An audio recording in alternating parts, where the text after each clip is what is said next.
Hello, Seawolves, and welcome back to the show. It's Saturday, and it looks like we are entering into the last, well, for some less than 24 hours, for some still considerably more than 24 hours of the race, at least for the Imoca class. So we're running towards the finish, and well, still a lot of things can happen, and there's still a lot of possibilities. But before we get into all that, I hope that you have something. Well, look at this. It's like so fresh and steamy. It's delicious. It's gonna be great. Here we go. 3, 2, 1. Cheers.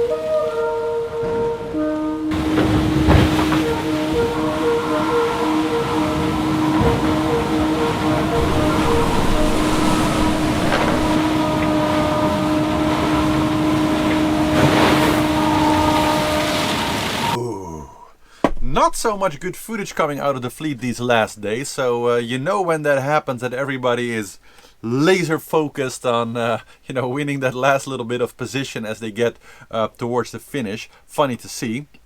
Now, for those of you, like right here in Holland, it's very dark, very rainy, not very great weather, not much to do outside. So if you want to have some fun, wait till the end of the episode, because I got something a little bit unrelated, but fun, for those of you who need something to do the rest of the day to kind of like mess with. So thank you for a lot of the emails and reactions as for the Orca thing that I discussed on the end of last episode. So we'll get in touch with several of you this week, in the coming week, and looking forward to take some action on that.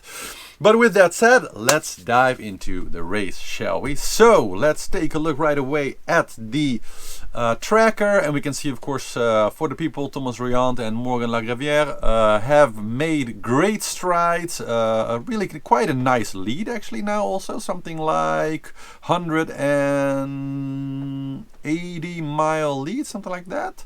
So pretty, actually 120, so 120 mile lead, so pretty good. And of course, right behind them, not quite right, but behind them we have paprec Arkea, we have For the Planet, Innitiatives Coeur, so Sam Davis and Jack Boutel. Really impressive result. I have to say that I'm personally very happy to see Sam kind of really in the front here. That's very promising for the Vendée Globe, and she's always been someone with like a very fast boat, very serious campaign, great sponsor. So this is always something that I thought could do like super well, and it's great to see that it's really coming to fruition in this race.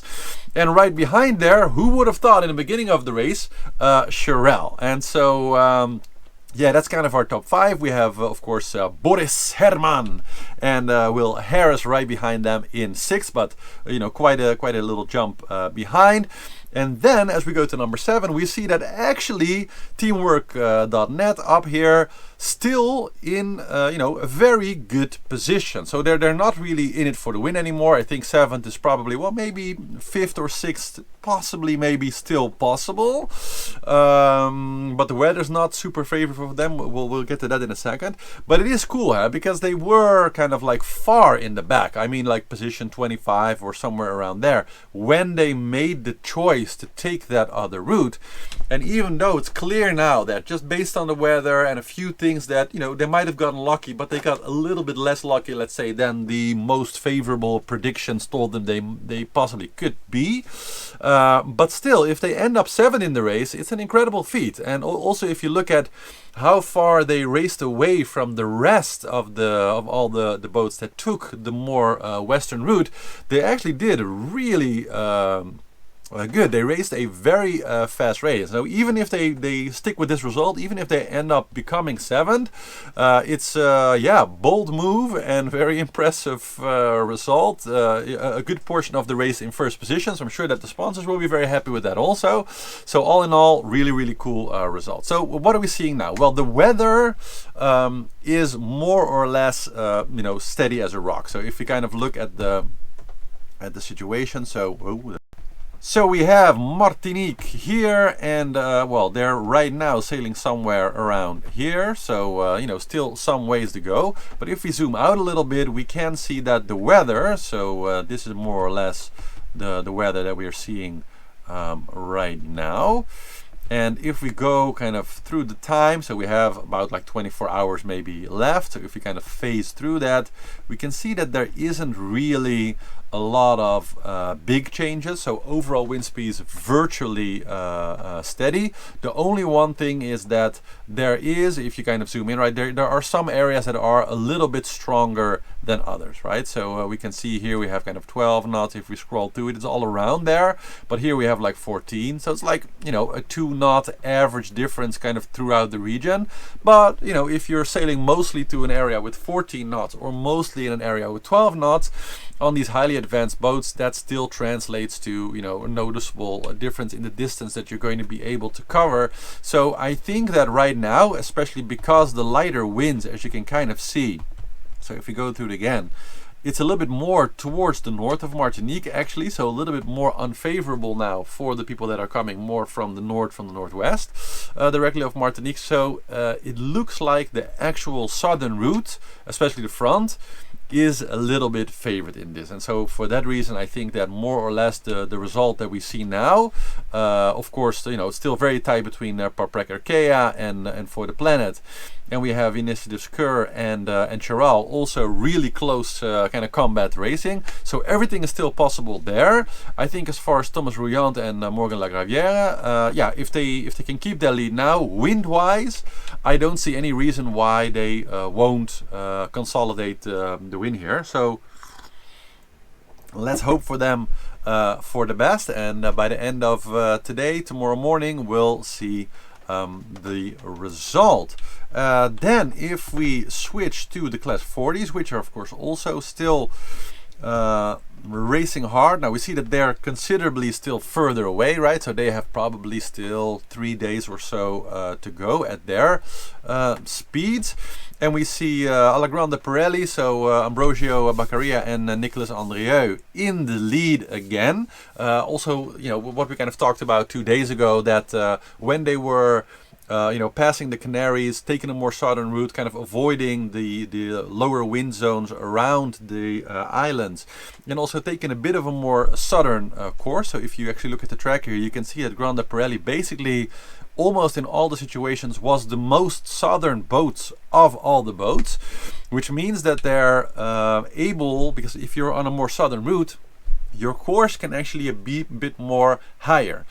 So you always have that option of being able to kind of point just a little bit more north when the wind falls away. And of course, if you're in a more higher course, if the wind falls away, you don't really have an option to point your nose a little bit more into the wind, because you're just going to really increase the distance. But if you're kind of below the optimum course line, you have much more opportunity to still sail up a little bit. So if the wind gets a little bit less, you can always increase the relative wind speed by just pointing upwind a little bit more. It can be, you know, 2-3 degrees sometimes can make the difference between just nicely cruising and sort of, you know, flapping in the wind. And so yeah, they really made good use of that principle by just going as far south as they could early. You can see on their trackline that they made some really long southern tacks, so you can see kind of the pieces where they really kind of dove deep, you know, here also, to kind of get that position of being kind of the most southern boat in the fleet. And we see that now really translates to a nice advantage, even though, you know, right now if you look at the tracker, they're not the fastest boat, but, you know, a 1 knot difference basically with the boat right behind them. And yeah, they have a pretty good lead, I would say. So right now they are about 20-ish miles ahead, something almost 20, like 18 and a half miles or something like that. Not a huge lead by any standard, but a significant enough one that if they have 1, 2, maybe 3 hours of a bit less wind or get a little bit less lucky, they can still survive that. And if they, keep doing what they're doing, I think they're in a very good position to still win this. Of course, right behind them, IPSA. Tequila, we have Averial, and in turn Invest in the 5th position. So again, we have also a more northern or northwestern group, but like we discussed in the last show also, I think weather-wise they're not really in a position to do better here. Yeah, and so that's it for the state of the race today. Looking forward to seeing what the final hours are going, and for some boats the final days are going to bring. I hope you all have a great weekend, and see you in the next update.